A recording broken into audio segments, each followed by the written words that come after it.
నమస్తే, నేను మీ జనం టీవీ శంకర్. ప్రస్తుతానికి యాదాద్రి భువనగిరి జిల్లా ఆలేరు పట్టణంలో మనం ముస్లిం సోదరులతో ఉన్నాం, ముస్లిం మైనార్టీలతో ఉన్నాం. ఇక్కడ ముస్లిం మైనార్టీలకు ఒక్క సీటు కూడా కాంగ్రెస్ పార్టీ ఇవ్వలేదు అనేటువంటిది ఎదుటి పార్టీ దాన్ని ప్రచార అస్త్రంగా వాడుకుంటుంది. ఒక్కసారి మరి ఈ ముస్లిం మైనార్టీలను ఎమ్మెల్యే దూరం పెట్టిండా, అసలు ఏం హామీ ఇచ్చిండు, ఏం చేయబోతున్నాడు, ముస్లిం మైనార్టీలు ఎటువైపు ఉన్నారు ఆలేరులో అనేటువంటిది మనం ఒకసారి మాట్లాడదాం. దీనికి సంబంధించి ఇక్కడ కాంగ్రెస్ పార్టీకి సంబంధించి అట్లాగే సిపిఎం పార్టీకి సంబంధించినటువంటి ముస్లిం మైనార్టీ సోదరులు ఉన్నారు. వీళ్ళని పరిచయం చేసుకొని వాళ్ళ ఎటువైపు ఉన్నారు, ఓటు మొత్తం అంతా ఎటువైపు పోతున్నారు, బీఆర్ఎస్ వైపు పోతున్నారా, కాంగ్రెస్ వైపు పోతున్నారా, ఒకసారి మాట్లాడే ప్రయత్నం చేద్దాం. ముందుగా మనతో ఆలేరు మాజీ ఎంపీటీసీ ఎండి జైనుద్దీన్ మనతో ఉన్నారు. ఒకసారి మాట్లాడదాం. అన్న నమస్కారం. నమస్తే శంకర్. ఎట్లా ఉందన్న ఆలేరులో ఒక అపవాదం ఉంది, ఏంటంటే మైనార్టీలకు ఒక్క కౌన్సిలర్ సీటు కూడా ఇవ్వలేదు అనేటువంటిది బీఆర్ఎస్ నాయకులు ప్రచార అస్త్రంగా మలుచుకున్నారు. దీన్ని మీరు ఎట్లా చెప్తారు? వాస్తవానికి ఆలేరు మున్సిపాలిటీ ఎన్నికల సందర్భంగా ఆలేరు పట్టణంలో దాదాపు 1600 మంది ముస్లిం మైనార్టీ ఉన్నది వాస్తవమే. కాకపోతే ఏంటంటే రాజకీయ సమీకరణల దృష్ట్యా కొంచెం ముస్లింలకు ఇద్దామనే ఉద్దేశంతోనే ఎమ్మెల్యే సానుకూలంగానే ఉన్నాడు. కానీ కొన్ని సమీకరణల దృష్ట్యా వేరే పోస్టు కానీ వేరే రాష్ట్ర స్థాయిలో కానీ జిల్లా స్థాయిలో కానీ ఇక్కడ మున్సిపల్స్లో రేపు అధికారంలోకి వచ్చిన తర్వాత కోఆప్షన్లో కానీ ఇద్దామనే ఉద్దేశంతోనే ఉన్నా కానీ కొన్ని దాదాపు ఆలేరులో బీఆర్ఎస్ పార్టీ వాళ్ళు దుష్ప్రచారం చేస్తున్నారు.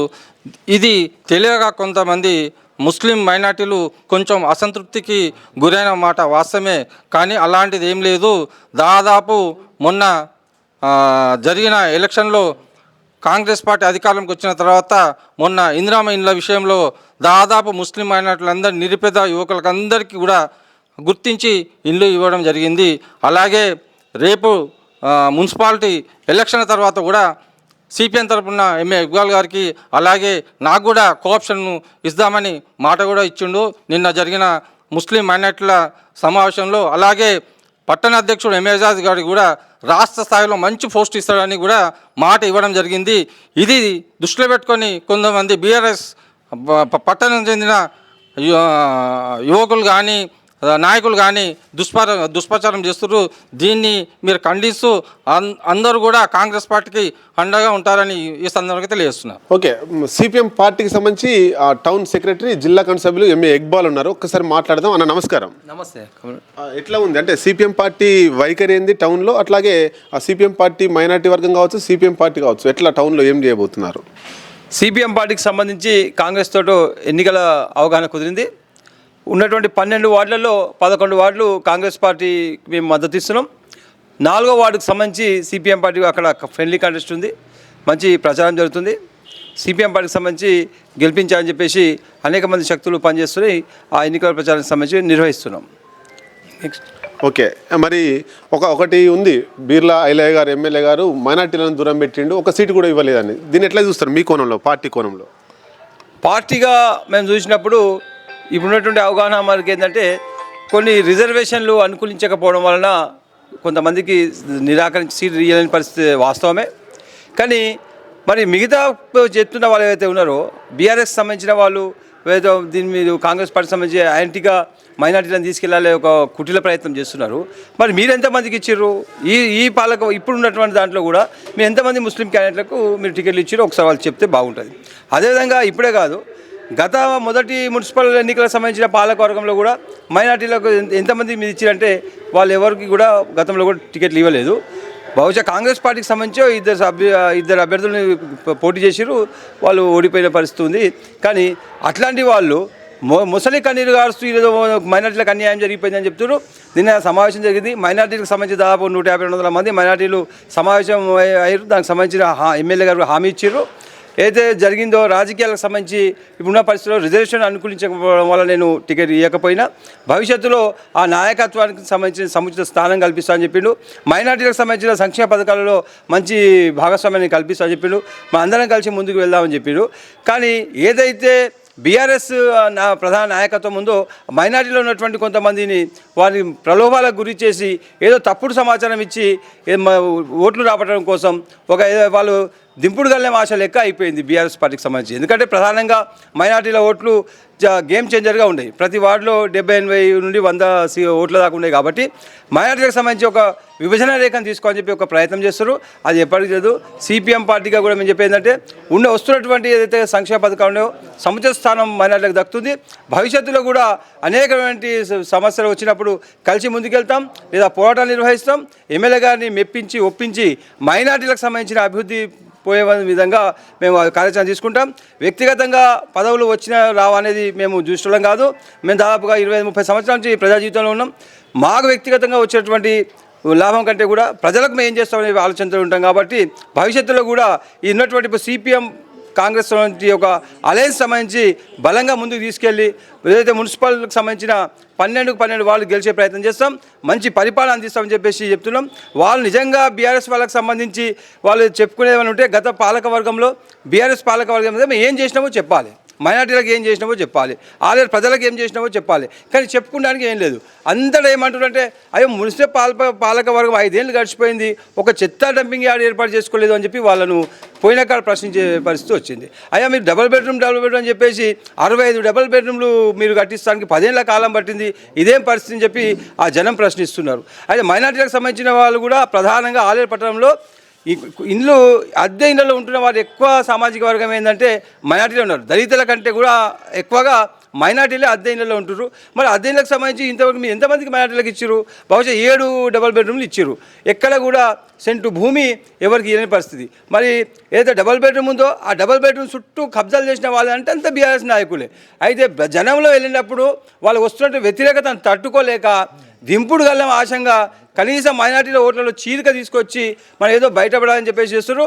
మైనార్టీ సోదరులకు మేము విజ్ఞప్తి చేస్తున్నాం, రాజకీయాలకు సంబంధించి అందరికీ ఎవరి రాజకీయాలు వాళ్ళకు ఉన్నాయి. కానీ సామాజిక వర్గం బాధ్యత వచ్చినప్పటికీ కూడా మనం ఉన్నతమైన లక్ష్యంతో ఐక్యంగా ఉండాలి. ఓటు ఎవరికి మీరు రాజకీయ పార్టీకి సంబంధించి మీరు ప్రచారం చేసుకోండి, మీకు ఏముందో మీరు చేసుకోండి సోదరులారా. కానీ ఇతర ఈ వేరే పార్టీ ఉన్నటువంటి నాయకత్వానికి ఇబ్బంది కలిగే విధంగా వాళ్ళ గొంతు మీద కాలు పెట్టి మేము ముందు పెట్టి నిచ్చెనగా వాడతామనే ప్రయత్నం మంచిది కాదు. ఇప్పటికండి సిపిఎం పార్టీకి మేము ప్రధానంగా చెప్తున్నాం, సిపిఎం కాంగ్రెస్ కలిసి పనిచేస్తున్నాయి, భవిష్యత్తులో కూడా పనిచేస్తాయి. మున్సిపల్ పాలక వర్గాన్ని ఏర్పాటు చేసేంత వరకు కూడా ఈ ఎన్నికల రంగాన్ని తీసుకెళ్ళాలని చెప్పి మేము కోరుకుంటున్నాం. సోదరులారా, ముస్లిం సోదరులకు విజ్ఞప్తి, ఏదైతే బీజేపీ బీఆర్ఎస్ ప్రస్థానం పార్లమెంట్ ఎన్నికల నుంచి మనుషులు కలిసినాయి. ఇప్పుడు కర్మన వాచన అంతా కలిసిపోయే పరిస్థితి వచ్చింది. బీజేపీ వాసన బీఆర్ఎస్ నోటి నుండి ఇప్పుడు బయటకు వస్తుంది. ఈ మధ్యన మనం చూసాం, కౌశిక్ రెడ్డి ఉండి ఏమంటారంటే తుర్కోడు అని చెప్పేసి వ్యక్తిగతంగా సామాజిక వర్గాన్ని అవమానపరిచే విధంగా మాట్లాడాడు. అసలు కౌశిక్ రెడ్డే కాదు, ఆ వాసన కేటీఆర్ నోటి నుండి వచ్చింది. కేటీఆర్ కూడా అనేక సందర్భాలు తుర్కోడు అని చెప్పి కించపరచడం. అసలు సాధారణంగా ఒకటి ఏంటంటే బహిరంగంగానే ఈసారి మైనార్టీలకు సంబంధించిన ప్రాతినిధ్యం మేము తగ్గిస్తాను అని చెప్పి ఒక రాష్ట్ర నాయకుడు రేపు కాబోయే ముఖ్యమంత్రి చెప్తున్నప్పుడు మన ముస్లిం సోదరులకు కొంచెమంత విచక్షణ ఉండాలి. మనం ఎటువైపు వెళ్తున్నాం, మనం ఏం ఆలోచిస్తున్నాం, ఎవరి వైపునే ఉన్నాం. నిప్పులో కొలిమిలో కాలిపోయే పరిస్థితి రేపు బీఆర్ఎస్ నాయకత్వానికి ఉంటుంది. దిక్కు దివాం లేని పరిస్థితిలో మేము ఉండే పరిస్థితి వస్తుంది. కాబట్టి ఇవన్నీ గుర్తించాలి. మన కంటికి కనిపించేదే కాదు, దాన్ని మన మనసుతోటి మన మెదడుతోటి ఆలోచించాలి. నాయకత్వం చెప్పిందని చెప్పి మనము వెళ్తే మన తరానికి మన సామాజిక వర్గానికి మనం అన్యాయం చేసిన అవుతాం. కాబట్టి బీజేపీ బీఆర్ఎస్ సంబంధించినటువంటి కుటిల ప్రయత్నంలో మైనార్టీలను అణగదొక్కే ప్రయత్నం అటువైపు నుండి జరుగుతుంది. దాన్ని ఆలేరులో పట్టున్నటువంటి అందరు ముస్లిం మైనార్టీలు ఏకకంఠంతో తిప్పికొట్టని చెప్పేసి ఈ సందర్భంగా సిపిఎం నాయకునిగా నేను పిలుపునిస్తున్నా. అట్లాగే మనతో ఇప్పుడు కాంగ్రెస్ పార్టీ టౌన్ ఆలేరు పట్టణ అధ్యక్షులు ఎంఏ ఏజాజ్ ఉన్నారు. టౌన్ అధ్యక్షుడిగా ఉండి ఎక్కడ కూడా మున్సిపల్ కౌన్సిలర్గా టికెట్ ఇవ్వలేదనేటువంటిది ఒక ప్రచారం నడుస్తూ ఉంది. మరి ఇది రాజకీయ సమీకరణలో భాగంగా జరిగిందా, కావాలనే జరిగిందా? ఒకసారి తన మాటలను తెలుసుకుందాం. అన్న నమస్తే. నమస్తే. ముఖ్యంగా జనం టీవీకి ధన్యవాదాలు. ఈ కార్యక్రమాన్ని ముందు తీసుకున్నందుకు. మేము ఈరోజు ఒకటే చెప్తున్నాం, ఒక జాతీయ పార్టీలో నా కోసం ఏదో నాటకాలు ఆడి వాళ్ళు ఏదో చెప్పి కాంగ్రెస్ పార్టీని మైనార్టీలను మభ్యపెడదామంటే అది ఎవరు కూడా దాన్ని నమ్మరు, దాన్ని తిరస్కరిస్తారు. దీనికి ఉదాహరణ ఒకటి ఏంటంటే, నేను ఒక జాతీయ పార్టీల అధ్యక్షునిగా ఉమ్మడి నల్గొండ జిల్లాలో కూడా ఎక్కడ కూడా ఒక మైనార్టీ అధ్యక్షుడు ఇంతవరకు లేడు. అది సూర్యాపేట కానీ, నల్గొండ కానీ, భువనగిరి జిల్లా కానీ నన్ను ఏకగ్రీవంగా 2 సార్లు ఇదే వీలయ్యన్న గారి నాయకత్వంలో నన్ను 2 సార్లు ఏకగ్రీవంగా రేవంత్ రెడ్డి గారు పిసిసి ఎన్నిక కావచ్చు, ఉత్తమ్ కుమార్ రెడ్డి గారు పిసిసి ఉన్నప్పుడు కూడా ఏకగ్రీవంగా మైనార్టీని ఇక్కడ ఆలేరు మున్సిపాలిటీలో అధ్యక్షునిగా చేసిందంటే అది కేవలం కాంగ్రెస్ పార్టీ. గతంలో మైనార్టీలకు ఇయ్యలే ఏదో మాకు తప్పు, మాకు సమీకరణలు, పార్టీ టికెట్ ఇవ్వడం ఇవ్వకపోవడం అనేది మా ఇంటి విషయము, మా సొంత విషయము, మా పార్టీ కార్యకలాపాలు ఏ రకంగా ఉన్నాయో ఎవరికి ఇవ్వాలో నేను ఒక అధ్యక్షునిగా కూర్చొని ఏ వార్డులో ఎవరికి బాగుంటుందో ఇస్తే అని చెప్పి నేనే 12 మందికి బీఫామ్లు దగ్గరుండి ఇచ్చాను. కావాలంటే టీఆర్ఎస్ వాళ్ళకు ఆ ఫోటోలు కూడా పెడతాను. నా లెటర్ ప్యాడ్ మీద 12 మందికి టౌన్ పార్టీ లెటర్ ప్యాడ్ మీదనే 12 మంది బీఫామ్లు పేరు రాసి నేనే ఇచ్చాను. కానీ ఏదో ఆయనకి ఇయ్యలే, మనం ఏదో ఆయనను వాడుకొని మైనార్టీలను మభ్యపెడతాం. ఈరోజు మీరు ఇయ్యలే అని చెప్తుర్రు. గతంలో 8వ వార్డులో ఎండి సలీంను, 3వ వార్డులోని ఎంఏ ఎజాజ్ నాకు ఇచ్చింది కాంగ్రెస్ పార్టీ. ఆ ఇచ్చిన వార్డులలో కేవలం అప్పుడున్న పార్టీలకు వెళ్ళిపోయిన భిక్షమయ్య గౌడ్ కావచ్చు, ఇదే మహేందర్ రెడ్డి కావచ్చు, మిగతా వాళ్ళు అందరూ వచ్చి ఈ మైనార్టీలు ఎట్టి పరిస్థితుల్లో గెలవద్దని చెప్పి మా మీద డబ్బులను ఏరువై పారించి మా 2 మైనార్టీలను గెలవకుండా చేసిందే ఈ టీఆర్ఎస్ పార్టీ. ఈరోజు ఏదో నాటకాలు ఆడుతుర్రు, ఏదో ఇయ్యాలి. ఒక్కటి మీరు సయ్యద్ బాబాకు గుట్టలు ఇచ్చిర్రు, ఇది వాస్తవం. సయ్యద్ బాబాకి ఇచ్చి అక్కడ ఏం చేస్తుర్రు, పూర్తిగా బీజేపీకి ఎంతమంది టీఆర్ఎస్ కార్యకర్తలు ఉన్నారో ఇది చాలా ముఖ్యమైన విషయము.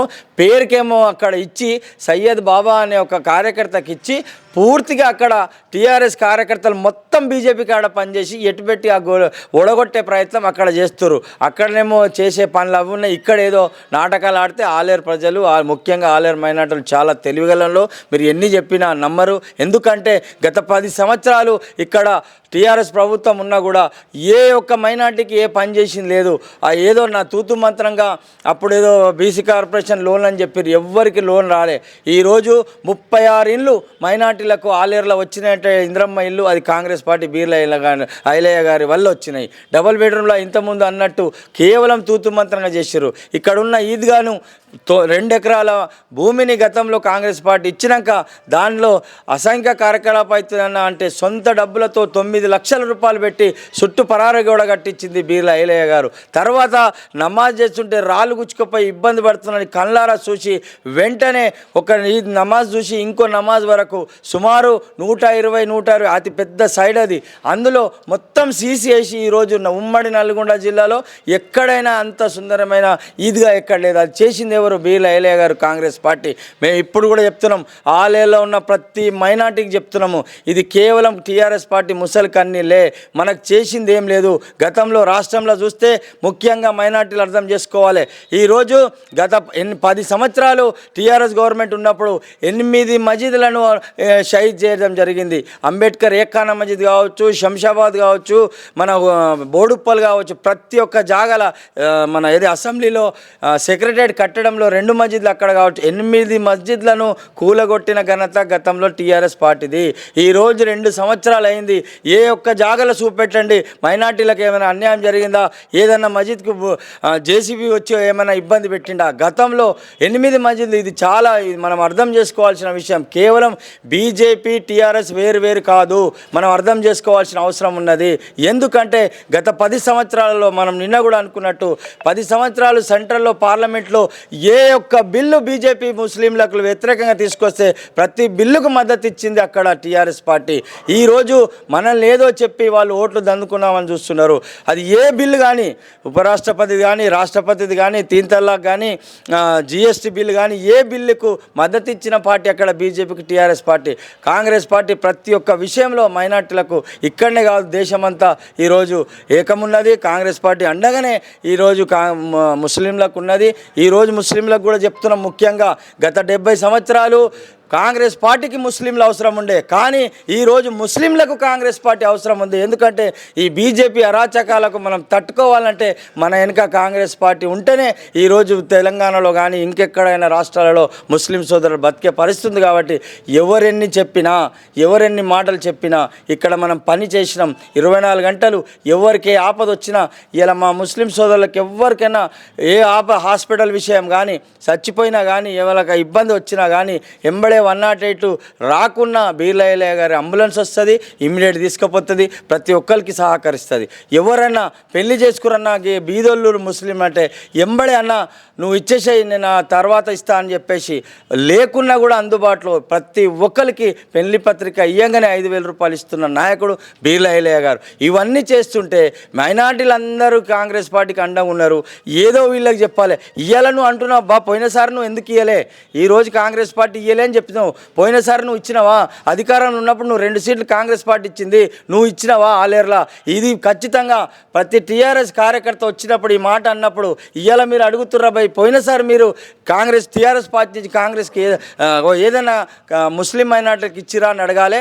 దయచేసి చెప్తున్నాం, ఇప్పటికైనా ఎవరెన్ని చెప్పినా వినవలసిన అవసరం లేదు, వినరు కూడా. ఎందుకంటే చాలా తెలివిగైన మా ప్రజలు, ముఖ్యంగా మైనార్టీ సోదరులు, వాళ్ళు ఎన్ని చెప్పినా 12కు 12 వార్డులలో మనం ప్రతి ఓటు కాంగ్రెస్ పార్టీకి వేస్తున్నాం, కాంగ్రెస్ పార్టీని గెలిపిస్తున్నాం. 7వ వార్డులో నిలబడ్డ బీదని బాలమణి గారిని ఖచ్చితంగా చైర్మన్ చేస్తున్నాం. ఖచ్చితంగా రాబోయే రోజులలో అది మా ఈద్గా విషయంలో, గోడ విషయంలో కానీ నిన్న కొన్ని మెమోరాండం ఇచ్చినాం. ప్రతి పని, ప్రతి ఇంటికి మేము కాంగ్రెస్ పార్టీ తరఫున, బీర్లయ్య గారి తరఫున ఉంటాము. ఆలేరు మైనార్టీలకు 24 గంటలు ఏ విషయంలోనైనా 24 గంటలు అందుబాటులో ఉంటామని చెప్పి మేము కోరుకుంటూ, అలాగే ఒక్క ఓటు కూడా పోకుండా 12 వార్డులలో ఖచ్చితంగా కాంగ్రెస్ పార్టీకి వేస్తారని ఆశిస్తూ ముగిస్తున్నాం. చివరికి ప్రశ్న, అంటే మీకు టికెట్ రాలేదని ఏమైనా అసంతృప్తి ఉందా మీలో? నాకు ఎలాంటి అసంతృప్తి లేదు. నాకు కేవలం ఆలేరులో ఒక పెన్నుకు టేబుల్ కాగితం పెట్టినట్టు నేను ఒక కౌన్సిలర్ కాదు. నేను కష్టపడ్డ 32 సంవత్సరాలకు గుర్తించి ఆ నిలబడ్డ 12 కౌన్సిలర్లు వస్తే నాకు గౌరవించే పోస్టు నాకు రాష్ట్రంలో ఇస్తా అని చెప్పి నా నాయకుడు బీర్లయ్య గారు చెప్పారు. ఖచ్చితంగా నేను దానికి కట్టుబడి ఉన్నా. ఇంకోటి కూడా చెప్తున్నా, ఏదో పదవి ఇస్తా అంటేనే నేను కాంగ్రెస్ పార్టీకి పనిచేయడం కాదు. నేను ఇప్పుడు కూడా చెప్తున్నా, నిన్న చెప్పినట్టు సచ్చేంత వరకు నేను కాంగ్రెస్ పార్టీలో ఉండి సచ్చిన రోజు 3 రంగుల జెండా వేసుకొని నేను సస్తా తప్ప ఎవడో ఏదో తూతు మంత్రంగా చిల్లరగాలు ఎవరో ఎక్కడి నుంచి హైదరాబాద్ ఉందో అచ్చగాని బొచ్చగాని తీసుకొచ్చి చెప్పినంత మాత్రాన అలాంటి దేని వెనుకపోయలేదు. నేను పూర్తిగా మనస్ఫూర్తితో నేను కాంగ్రెస్ పార్టీకి పనిచేస్తున్నా. నాకు ఎలాంటిది లేదు. అసలు ఏంటంటే నాకే నవ్వు వస్తుంది. అరే నేనే కాంప్రమైజ్ అయ్యి మీద వేసుకొని 12 వార్డులలో 24 గంటలు తిరిగి నేను పనిచేస్తున్నా. నా లెటర్ ప్యాడ్ మీద నేను 12 మందికి నేనే బీఫామ్లు ఇచ్చి నేను దగ్గరుండి ఐలన్న గారు చెప్పారు, లెటర్ ప్యాడ్ బీఫామ్లు వచ్చినాక జిల్లా అధ్యక్షునిగా వచ్చినాక కూడా టౌన్ అధ్యక్షుడు ప్రతి ఒక్కరికి కష్టపడేటోడు. ఏ ఒక్క పని జరిగినా ఆయన బీఫామ్లు కూడా ఆయన ఉన్నా కూడా నా చేతుల ద్వారా 12 మందికి బీఫామ్లు ఇస్తే ఏదో నాటకాలు చేసి నేను ఇప్పుడు మరీ చెప్తున్నా. నేను చాలా ఇదేంటంటే నాకు కూడా ఉంది. ఎంతసేపు 30 ఏళ్ళు చేసి నేను ఆలేరులే ఉండాలా, కౌన్సిలర్గా ఉండాలా, పైకి పోవద్దా, నేను రాష్ట్రానికి పోవద్దా? నాకు పైన వాళ్ళు, మాకు పరిచయం లేని వాళ్ళు, మనం రాజకీయం చేసి ఉన్నప్పుడు ఇక 5 ఏళ్ళు అయిపోయి ఇప్పుడు 55 ఏళ్ళు వచ్చే 6 ఏళ్ళ పింఛన్ తీసుకొని ఇంట్లో కూర్చుంటే నేను గాంధీ భవన్ ఎప్పుడు చూడాలి, నేను అక్కడ నాయకులను నేను ఎప్పుడు కలవాలి? నేను ఖచ్చితంగా మనస్ఫూర్తిగా చెప్తున్నా, ఖచ్చితంగా నాకు రాష్ట్ర పోస్ట్ వస్తుంది. ఐలన్న గారు ఇస్తారు. ఆయన నాయకత్వంలో 20 ఏళ్ళలో కూడా అహర్నిశలు కష్టపడి ప్రతి ఒక్క కాంగ్రెస్ కార్యకర్త ఐలన్నను 20 ఏళ్ళలో కూడా ఎమ్మెల్యే చేసి మొదటి విడతలోనే ఆయన ఎంపీగా చూడడమే నా లక్ష్యము. మంత్రిగా ఎమ్మెల్యే చేసి మంత్రిగా చూడడమే నా లక్ష్యము. నేను పూర్తిగా మనస్ఫూర్తితోటి నేను ఈ మాట చెప్తున్నా. నాకు ఎలాంటిది కూడా లేదు. నేను హ్యాపీగా ఉన్నా. నేనే దగ్గరుండి 12 మంది బీఫామ్లు ఇచ్చి అందరికి కష్టపడి పనిచేస్తున్నా. దయచేసి అలాంటి అపోహలు ఎవరు కూడా పెట్టుకోవద్దు. ఇది ఆలేరు పట్టణంలో ముస్లిం మైనారిటీ సోదరులందరూ కూడా కాంగ్రెస్ వైపే ఉన్నాం. కాంగ్రెస్ ఎట్లాంటి అసంతృప్తి లేదు, మాకు టికెట్ రాకపోవడం ఇబ్బంది ఏం లేదు, మేము రాష్ట్ర స్థాయిలో పోస్టులు వస్తే వచ్చినా రాకున్నా కాంగ్రెస్ పార్టీతోనే ఉంటామని చెప్పేసి మైనారిటీ నాయకులంతా కూడా కాంగ్రెస్ వైపు ఉన్నామని ఘంటాపదంగా చెబుతున్నారు.